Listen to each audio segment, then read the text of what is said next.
Hello friends, आज का हमारा टॉपिक है गणनावाचक उपयोगिता दृष्टिकोण के अंतर्गत मार्शल द्वारा समझाए गए समसीमांत उपयोगिता नियम को समझना। यह नियम बताता है कि उपभोक्ता अपनी सीमित आमदनी से अधिकतम संतुष्टि किस प्रकार प्राप्त करता है, अर्थात उपभोक्ता इस नियम के अनुसार अपनी अधिकतम संतुष्टि इस प्रकार प्राप्त करता है कि उपभोक्ता विभिन्न वस्तुओं पर अपना व्यय इस प्रकार करता है कि विभिन्न उपभोक्ता की आय और वस्तुओं की कीमतों के दिया हुआ होने पर अधिकतम उपयोगिता प्राप्त करने के लिए उपभोक्ता को विभिन्न वस्तुओं पर अपनी आय इस प्रकार व्यय करता है कि उन वस्तुओं पर अंतिम रुपया खर्च करने से मिलने वाली सीमांत उपयोगिता बराबर या समान हो जाए। अर्थात माना किसी उपभोक्ता के पास 100 रुपये हैं और वह 3 वस्तुएं या 2 वस्तुएं खरीदता है, तो वह पहले एक वस्तु पे 60 रुपये खर्च करता है और दूसरी वस्तु पर 40 रुपये खर्च करता है। तो जो 60वां रुपये और 40वां रुपये जहाँ खर्च हुए हैं, उन दोनों रुपयों से मिलने वाली इसको सीमांत उपयोगिता बराबर हो जानी चाहिए। ऐसी स्थिति में ही उसका संतुलन अधिकतम होगा। इस नियम की कुछ मान्यताएं। फर्स्ट मान्यता है उपभोक्ता की आमदनी स्थिर रहती है। सेकंड है वस्तु की कीमतें स्थिर रहती है। तीसरी है मुद्रा की सीमांत उपयोगिता स्थिर रहती है। मुद्रा की सीमांत उपयोगिता स्थिर रहने का तात्पर्य है कि मान लो उपभोक्ता की आय बढ़ गई, तो ये होता है ना कि आय बढ़ने पर उसके लिए मुद्रा की सीमांत उपयोगिता कम नहीं होनी चाहिए, बल्कि उतनी ही रहनी चाहिए। मार्शल ने इस नियम की परिभाषा इस प्रकार दी है कि यदि एक व्यक्ति के पास ऐसी वस्तु से मतलब धन, जिसे वह कई उपयोगों में लगा सकता है, तो वह इसे इन उपयोगों में इस प्रकार से विभाजित करेगा कि सभी तरफ इस वस्तु की सीमांत उपयोगिता समान हो जाए। मतलब इस धन को जहाँ भी वो खर्च कर रहा है, तो उस धन से मिलने वाली सीमांत उपयोगिता उसको समान हो जाए। यदि एक की अपेक्षा किसी दूसरे उपयोग से इसकी सीमांत उपयोगिता अधिक होती है, तो वह एक उपयोग में से इसकी कुछ मात्रा निकालकर इसे दूसरे उपयोग में लगाकर लाभान्वित हो सकता है। अब इस नियम की 2 शर्तें हैं। अगर मान लो वो एक ही वस्तु खरीदता है, तो उसकी पहली कंडीशन होगी उस वस्तु MUX = PX, मतलब उस वस्तु की जो कीमत है वो और उस वस्तु से जो उसको मिलती है सीमांत उपयोगिता वो बराबर हो जानी चाहिए। और दूसरी उस वस्तु की शर्त है जो X पर वो व्यय कर रहा है वो उसकी जो आय है उसके बराबर ही होना चाहिए, अर्थात उसकी आय पूरी खर्च हो जानी चाहिए। अब अगर वो 2 वस्तु लेता है, 2 कमोडिटी खरीदता है वो, तो उसकी पहली शर्त होगी MUX/PX = MUY/PY, अर्थात पहली वस्तु हो गई X, दूसरी वस्तु हो गई Y, तो X वस्तु पर अंतिम रुपया खर्च करने से मिलने वाली सीमांत उपयोगिता Y वस्तु पर अंतिम रुपया खर्च करने से मिलने वाली सीमांत उपयोगिता बराबर होनी चाहिए। जैसा कि हमने पहले समझाया कि भाई किसी वस्तु पे 60 खर्च कर रहा है और किसी पे 40, तो जहाँ 60वां रुपया खर्च हुआ और जहाँ 40वां रुपया खर्च हुआ, तो उन रुपया खर्च करने से जो सीमांत उपयोगिता मिली है वो दोनों वस्तुओं से बराबर मिलनी चाहिए।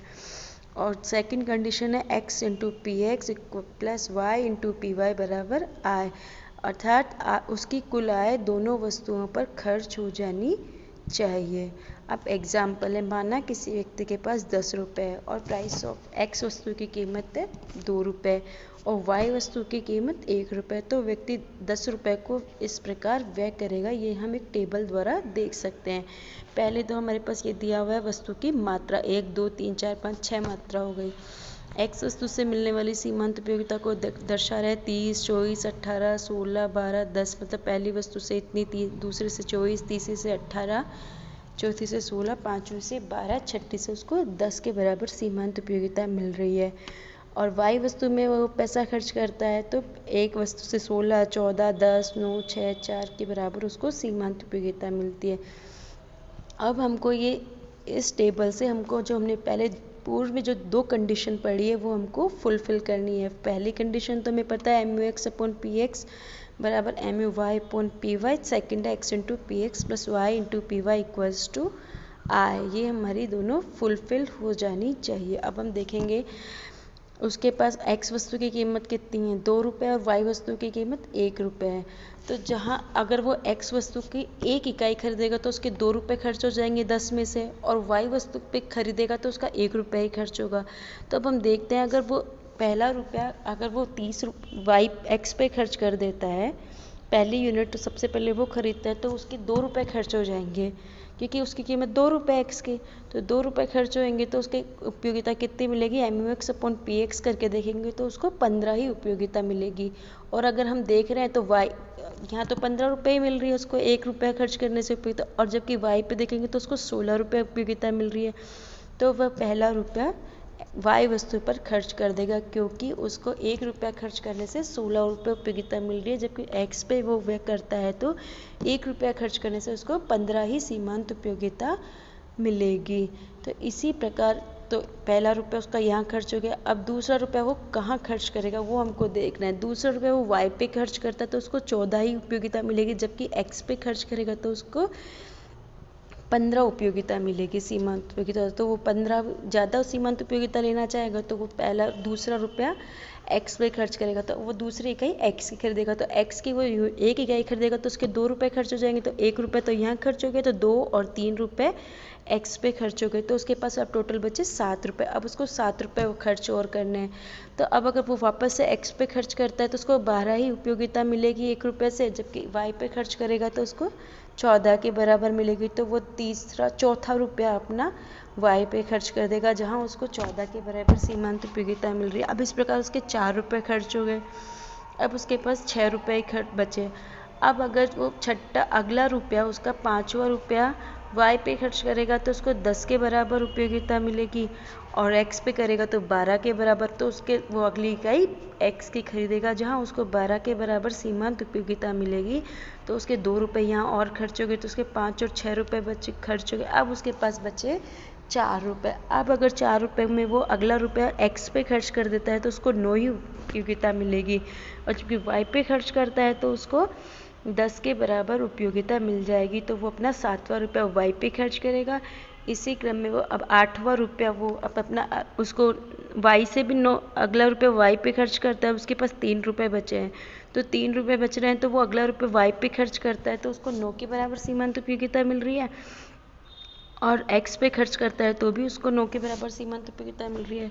तो अब हमने जो कंडीशन पढ़ी कि अंतिम रुपया खर्च करने से मिलने वाली सीमांत उपयोगिता समान होनी चाहिए, वो यहाँ फुलफिल हो रही है। हम देख रहे हैं अगर वो अपना 8वां और 9वां रुपया एक्स पे खर्च कर रहा है तो उसको 9 के बराबर सीमांत उपयोगिता मिल रही है, और वाई पे खर्च कर रहा है तो भी उसको, और अंतिम रुपया एक वाई पर खर्च कर रहा है तो भी उसको 9 के बराबर सीमांत उपयोगिता मिल रही है। तो MUX upon PX upon MUY upon PY 18/2 9/1 upon 9 equals to 9।